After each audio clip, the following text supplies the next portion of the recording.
మరోసారి సభా ప్రాంగణానికి ప్రతి ఒక్కరికి కూడా స్వాగతం పలుకుతున్నాం.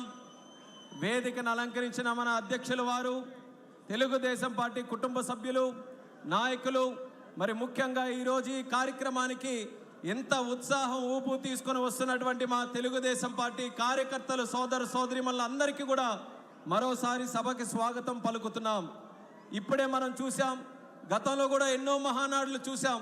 గత 40 సంవత్సరాలుగా ఏ మహానాడు జరిగినా, అధికారం ఉన్నా ప్రతిపక్షంలో ఉన్నా సరే వాటిని లెక్క చేయకుండా పిలిచిందే తరువా అన్నట్టుగా ప్రతి ఒక్క కార్యకర్త పసుపు చొక్కా వేసుకుంటూ ఈ యొక్క మహానాడు కార్యక్రమం విజయవంతం చేయడానికి తరతరాలుగా కుటుంబాల వరకు కూడా తెలుగుదేశం పార్టీ వెంట నిలబడి ఈ యొక్క కార్యక్రమాన్ని విజయవంతం చేసినటువంటి ప్రతి ఒక్క కుటుంబానికి, ఆ కార్యకర్తకి, ఆ స్ఫూర్తికి మరొకసారి వేదిక ద్వారా నమస్కారాలు తెలియజేసుకుంటున్నాం.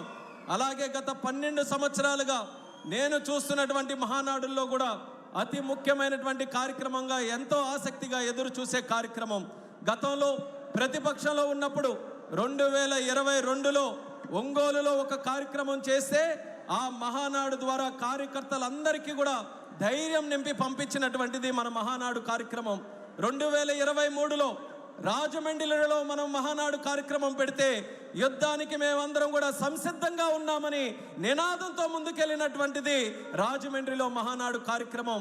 ఆ స్ఫూర్తితో కార్యకర్తలు, నాయకులు, పార్టీ అందరూ కూడా కష్టపడి ప్రజలతో మమేకమై దేశ చరిత్రలోనే ఎన్నడూ లేని విధంగా 94% స్ట్రైక్ రేట్తో ప్రభుత్వాన్ని ఎస్టాబ్లిష్ చేసినటువంటి ఏకైక రాష్ట్రం మన ఆంధ్రప్రదేశ్ రాష్ట్రంగా కీర్తించబడినటువంటి మన కార్యకర్తల తాలూకా సహకారం మరొక్కసారి గుర్తు చేస్తున్నాను. కడపలో మొట్టమొదటి మహానాడుగా కడప గడపకు పసుపు తోరణం కట్టి ఈరోజు ఎంతో వైభవంగా ఈ యొక్క కార్యక్రమాన్ని ముందుకు నడిపిస్తున్నాం. ఇప్పుడే మనం చూసాం, యువ నాయకుడు నారా లోకేష్ అన్న గారు ఒక యువ నాయకుడుగా కార్యకర్తల గుండెల్లో, ప్రజల గుండెల్లో ఒక సుస్థిరమైనటువంటి స్థానం సంపాదించుకొని ఈరోజు ప్రజా నాయకుడిగా ఎదిగి ఆయన తాలూకా ఆలోచనలతో 40 సంవత్సరాలు స్వర్గీయ నందమూరి తారక రామారావు గారి తాలూకా నాయకత్వంలో, నారా చంద్రబాబు నాయుడు గారి నాయకత్వంలో ఈ 40 సంవత్సరాలు తిరుగు లేకుండా పార్టీ ఏ రకంగా ముందుకు నడిచిందో, మరో 40 సంవత్సరాలు కూడా తిరుగు లేకుండా తెలుగు జాతి ఉన్నంతకాలం, సూర్యచంద్రులు ఉన్నంతకాలం తెలుగుదేశం పార్టీ అనుక్షణం ఉండాలనే ఆలోచనతో మరొక అందరికీ కూడా అందించడం జరిగింది మన లోకేష్ అన్న గారు.